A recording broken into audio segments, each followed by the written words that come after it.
দেখুন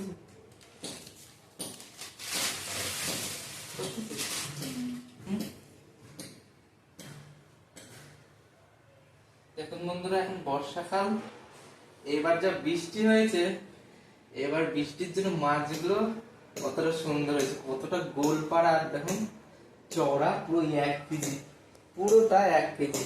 মাছের ভিতরে ডিম আছে। এই যে বর্ষাকাল শুরু হলো আর আমাদের বাড়িতে ইলিশ মাছ আসা শুরু হলো। আমাদের 2 দিন পর পর ইলিশ হবেই আমাদের। দেখুন বন্ধুরা, কত বড় ইলিশ। এই মাছটা মানে দেখতেও যতটা সুন্দর, খেতে তার থেকে আরো বেশি ভালো লাগবে।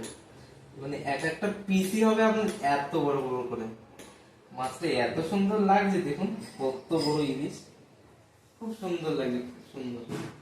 রান্না করলে আরো ভালো লাগবে। তো সেই সব কিছু আপনাদের সাথে শেয়ার করব, ঠিক আছে? আর আপনাদের কার কার ইলিশ ভালো লাগে অবশ্যই কমেন্ট করে জানাবেন।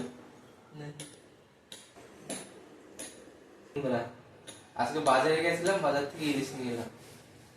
কত বড়, দেখুন পুরোটাই 1 কেজি আছে মাছটা। মাছের ভিতরে ডিম আছে। আর বর্ষার ইলিশ, এবার যা বৃষ্টি হলো, মাছগুলো এবার কিন্তু সুন্দর হবে। যা বৃষ্টির জন্য ইলিশ মাছ এবার সুন্দর হবে। আর ইলিশ মাছ প্রচুর হবে বর্ষার জন্য। আর মাছটা মানে খুব সুন্দর, গোল গাল পুরো মাছটা।